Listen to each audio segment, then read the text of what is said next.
I don't know a lot about computers necessarily, but I do know the first thing I try is, yeah. Hey!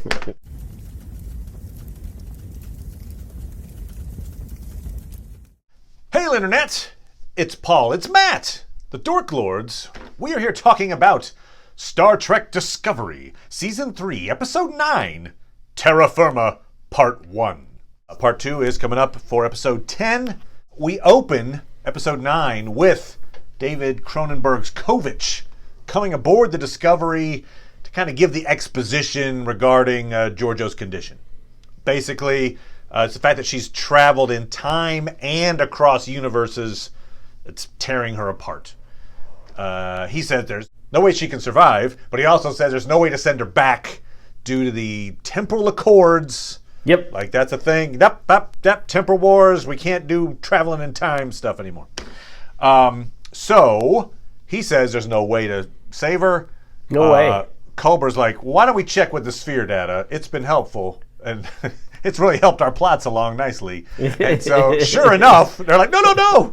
There's a 5% chance that if you go to this planet, I think it's Dennis 5, Georgiou's life can be saved. So that's how we start. We end the episode with Georgiou in the mirror universe. This is almost entirely a mirror universe episode.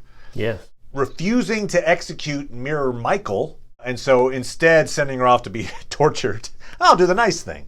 I'll just torture you. But theoretically changing the timeline. She's sparing Mirror Michael's life, and the ramifications of that be damned. What's going to happen, we don't know, as we come into the next episode. So, what are your thoughts, good sir? Broadly, I need to see what they do with it, before I pass final judgment. I got you. Initially, my reactions were a little hostile to the idea of how much the crew just sort of accepted, oh, well, that's what the special sphere data said to do, so, there were many people around who were sort of trying to ask, why is this a good idea? Yeah, Kovich, in fact, is like, can you trust it? Why are you just blindly trusting this thing? And Culber's like, well, it helped some of the crew in the past, so. Yeah. Okay. It said watch a movie. Yeah, like, it put on an old black and white. It got the right screen movies, so it didn't have to pay royalties. Yeah, so I'll be curious to see where this comes out, and that'll help me feel better about it. The mirror universe is generally interesting, though. So since that was the most of it, I liked aspects of that. So I agree that I think how this gets resolved will impact how I feel about this episode as well. I mean, for one thing, the people have been comparing this episode to the City on the Edge of Forever episode from the original series, where Kirk has to go back and then let someone die because the needs of the many outweigh the needs of the few. And here we see Georgiou's going through this doorway, theoretically back in time, but there seem to be some major differences. And maybe they're not differences. Maybe we'll find out. No, it's very similar logic to that original series episode. But for now, it feels like she's making so many changes. I already alluded to Stamets killing Stamets. But she's made some major changes to the timeline that impact the Discovery. They impact, Lorca. They impact Michael. Like, all that stuff would be different if this timeline becomes real. So I feel like it's not real. I feel like it's more like this is Star Trek Christmas Carol, where she's Ebenezer Scrooge and she's getting now the visited by difference between ghosts. A Christmas Carol and It's a Wonderful Life is in the Christmas Carol he only saw what happened in the past. He couldn't interact with them. Yeah, good point. He was like, so this is more like it's Star Trek It's a Wonderful Life. Okay. Where he's running around saying, oh, we changed an element of your past and now we have a new outcome. And in the end, he's like, I hate this outcome. Yeah. Take me back to the way it was before. It's like that. That's a cool. Yeah, good point. Good. And they're walking through this snowy planet. There was no reason to have that planet it's snowy. like that because That'd just be too many can of worms to open. We discussed before how different properties have handled time travel. Right. And you could argue that the original series thought of time travel in one way, the way that all these other shows did, and that J.J. Abrams and friends interpret it in a different way, where to go back in the past, you're actually going into a different alternate dimension. Right, you're creating an alternate reality, basically. Right, exactly. So, I don't think they've established, or I feel like they would need to say out loud what they actually believe. It would be interesting to try to look at all those previous time travel things in Star Trek and say, no, they weren't actually changing their own past. They were just going in the past to a different timeline or whatever, and then going back to their own. Now that I think about it, in the Deep Space Nine one, I think they changed their own past. Definitely. They changed their own past, okay. So as you say, the resolution of this will kind of determine how we feel about this. Yes. But either this or this. Giorgio has arrived in the past on a very auspicious day. It's the day that she executed Michael, but it's also the day that Lorca led a rebellion. Yes. And so, that's a big topic of discussion. I feel like you've got to have Jason Isaacs come back, right? It certainly would be nice to have it, but there are so many ways in which, unfortunately things like that don't happen. Like, we were trying to do it and then it didn't work out, or... Is it just like it's like Chekhov's Lorca?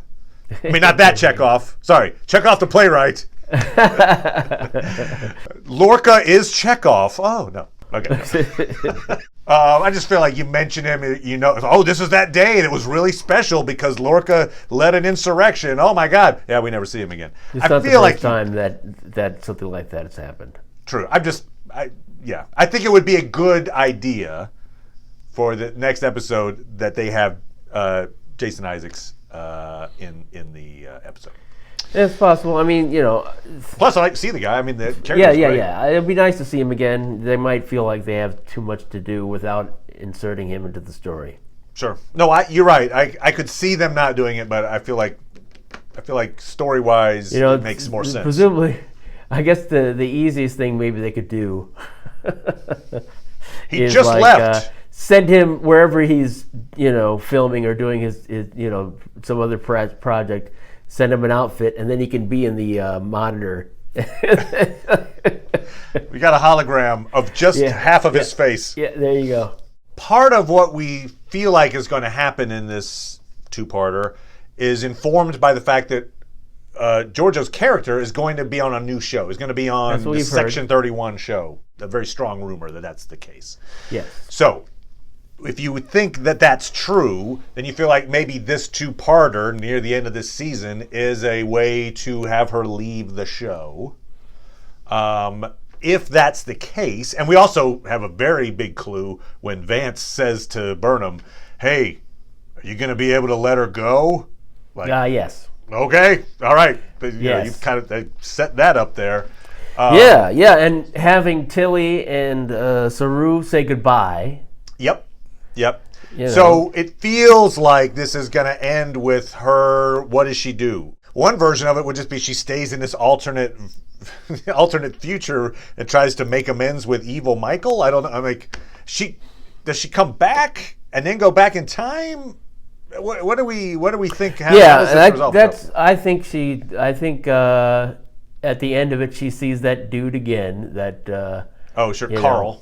Carl. She sees Carl again, and he's like, "Yeah, so it sucked, didn't it? Yeah, maybe you've learned something, and maybe you can go back to the past and make a better life." A better life in this universe? Yes, in this universe. Okay.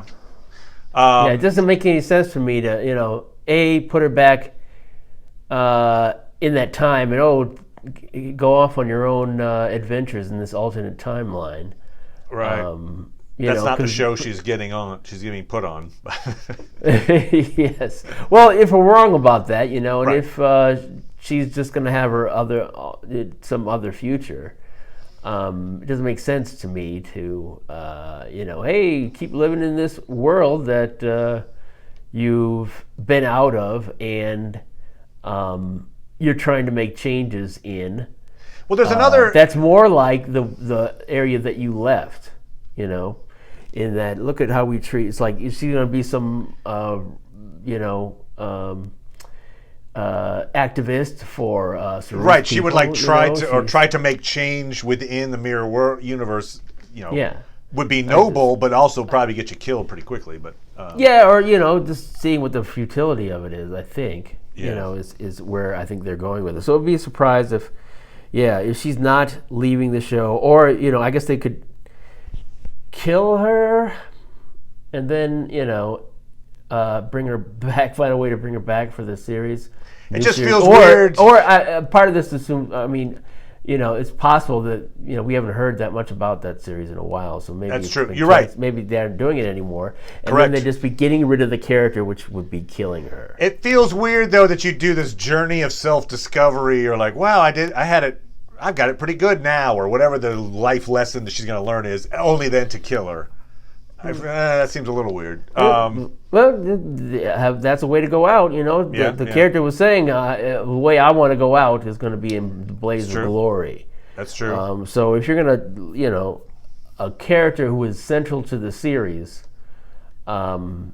yes, it's possible that it'll seem like the character died, and then we'll see later on, oh, there they are. Yeah, because I feel like the fact that the sphere data gave this 5% chance of surviving, to me means she's going to fall into that 5%, meaning she'll survive. That she's not going to, So yeah, also, it's entirely possible. I just wonder. I wonder if Burnham's going to get her goodbye scene. It's got to be. It's possible though that she would have her goodbye scene with the alternate Burnham. Well, we'll talk about alternate Burnham. That's in a the second. one I just she don't really see. has a relationship with. I shouldn't say really. I mean, that's what she's basing her relationship on, is that previous Michael. And that's I mean, what I have they major probably will problems give. with, They probably will give. Georgiou a goodbye scene with the prime. Prime Michael. Although, Prime as she Michael. said, hey, in our world, you guys are the mirror. But And we're the primes. yeah. Welcome to Counterpart. All right, but there's also the fact that this, whatever this is, this journey of self-discovery, this It's a Wonderful Life thing, isn't going to cure her physically. It's not Correct. like she has a physical ailment that is going to kill her in less than 24 hours. Right. According to Carl, it's like, oh, this is tomorrow's paper. You die horribly. So her like learning, like, wow, my life wasn't so bad. Come back, die. So it almost has to be that she then goes into a time that will allow her to survive. As yeah. You're right. Now Learning that you say that, it's sort of like your 5% chance is to go back and experience a new awakening before you die. Right. Yeah. If you just take it on face value, you're like, what? Right. This doesn't make sense at all. That she has to be leaving and she has to survive, and she'll probably get her goodbye with Michael, and they'll probably give her a choice, of dying there, or maybe going back to the other reality, or the mirror universe, or back in time. Right, maybe she gets to pick one or the other, and she's like, you know what? I'm going to go try to make things right in this world. Maybe. I like this Michael better, so I'd rather live in the world where this Michael lives. I don't know. Because that other Michael is terrible. Anyway, okay. We'll get back to that. But one thing the sphere data could have done is maybe been a little more specific, right? They were like, go to a planet. It'll probably help. Maybe, maybe not. 5% chance.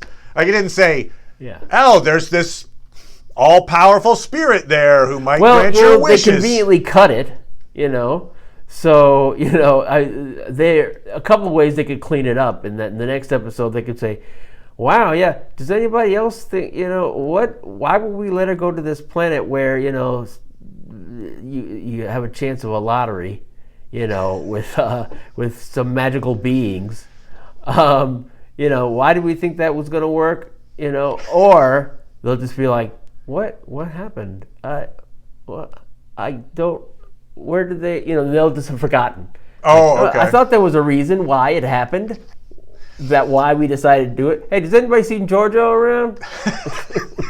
Who's Giorgio? What are you talking about?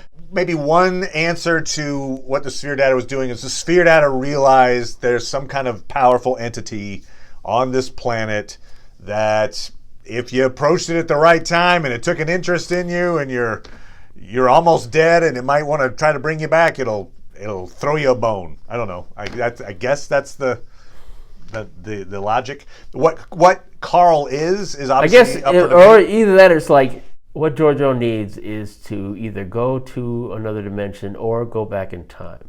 And because of all the stipulations that we have currently with the Accords and whatever, she can't go back in time. Yeah. She can't go back in time. But some people that can do it are on this planet. A guy named Carl. Yep. So some people say that perhaps Carl is part of the Q continuum. Right. Yeah, maybe yeah. That makes sense. There are a lot of Easter eggs, though. That why he would need a door, but maybe he's just he's flamboyant. Right. Doing the John Delancey thing. But that newspaper he's holding, the Star Dispatch, whatever. Yes. That in itself is an Easter egg. There's a lot of Easter eggs for that City on the Edge of Forever. Yeah, I heard there was a news item about Worf there, which is like, Worf is that long lived? My God. Well, I think there was even an ad for that soup kitchen that is being run in the original series. Ah. So it suggests that this guy is a version of the Guardian of that gate kind of thing. Sure. So let's talk about Mira Burnham for a second. I feel like Mira Burnham is okay. I get that the Mirror Universe is supposed to be absurd, goatee, evil place. Yeah. Even in that, she's get it? No, I guess I don't. She's like comedically evil. I mean, so over the top evil. That artwork. I blinded all the artists and cut off their hands to make the art more valuable. Like, okay, somebody who just says that in passing is a terrible person. I mean, just terrible. Which, okay, fine. That's evil Michael. But then why does Giorgio have affection for someone who is so reprehensible? It says something about Giorgio that she's a person to be like, oh, I love her like a daughter. This person who would kill me in a moment and is a terrible supervillain. It's just it vexes you. It vexes me. It does. I would prefer a version where it's like, yeah, when we make a choice, maybe our choices are different than we would make in the other side. Maybe they're more self-centered. Maybe they're more whatever. Our culture has bred us to be a little different in how we do things. But to just be like, no, I am diametrically opposed, just blah, blah, blah, evil, I'll kill anyone given a chance. I don't know. I don't care about those people. I'm like, Is it only this instance that caused you to feel that way? Or have you always felt this way about the Mirror Universe? If I remember back, it's been forever since I watched the original series version. Was it Mirror Mirror? I think was what it was called. Yeah. There were some obviously way over the top evil folks, but I kind of remember, like, for instance, evil Spock was like, he was self-interested, but he also realized, oh wait, we need to get you back. Kind of like he wasn't so evil that he couldn't think for himself. Right. Well, that was the interesting thing where it's sort of like Mirror Spock wasn't that different than actual Spock, Right.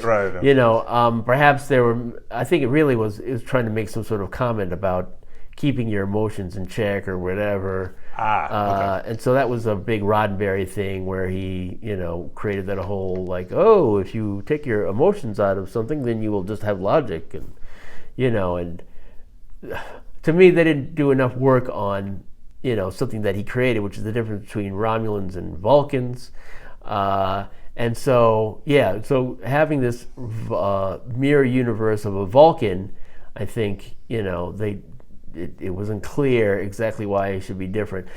If you looked at other mirror episodes, there were often a character who could be good amidst all the crap. So I suppose that's Giorgio in this case. Obviously, we see that Giorgio has been affected by. Well, her I mean, I life think and that they definitely have a philosophy that taking somebody out in the environment that they were she now has a connection to Saru, for instance, and it's like, I don't just treat him like slave/food. Right. Yes. Yeah, so even though she jokes about it, and also has commented that she would rather, she misses it, or she, feels as if that's a better or more realistic way to live or something. That's why I think the purpose of these episodes is to sort of have her say, well, actually, this is a pretty terrible existence. Yeah. Yeah. Better to go back to the past and be a shark in the pool of fishes as opposed to, a shark with a bunch of other sharks.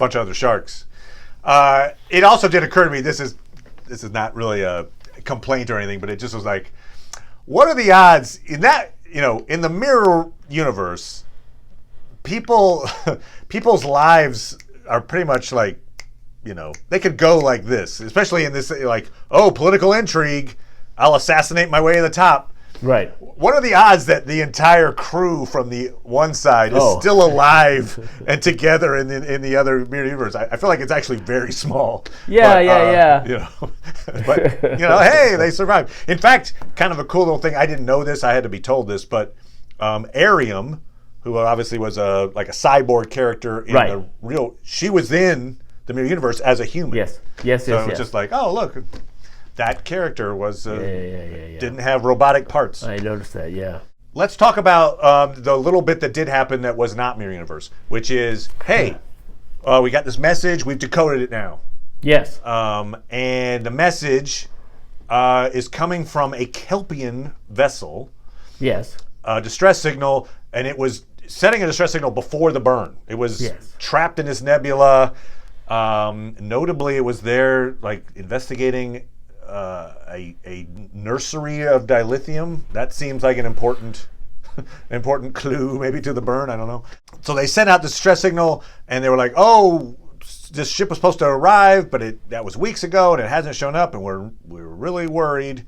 And so this thing's just been sending the signal ever since for, like, I don't know, 100 years plus.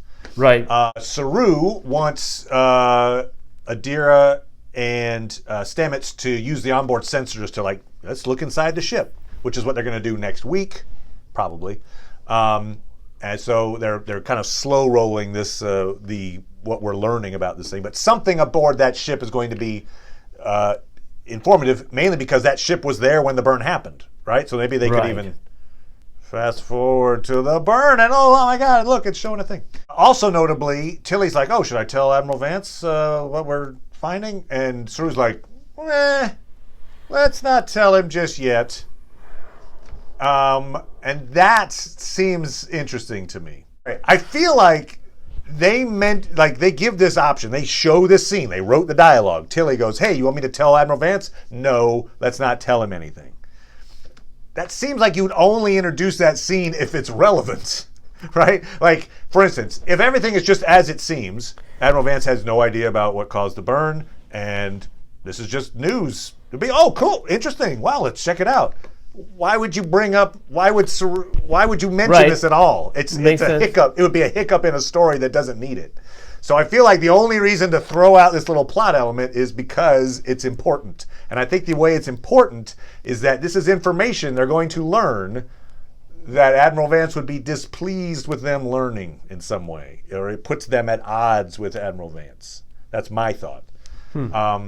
So that makes me think that maybe either Admiral Vance is a secret stealth villain. I think maybe more likely he is a person, because he talks about in this episode, I made mistakes. Take it from a guy who made a whole bunch of mistakes. Your crew will never forgive you if you don't blah, blah, blah, blah, blah. I think What if this? It all happened because of him. No, I guess it's over 100 years, so I guess it couldn't have been him. Although, if he time traveled, that's a good point. I like how crazy they live very long because here, if that's it, I win. You win. All right, that's Paul's completely out of this world theory. Is he actually was a time traveler? He was the last guy to time travel. Yeah. He caused this event, and now he's trying to cover it up. No, no, I don't know. I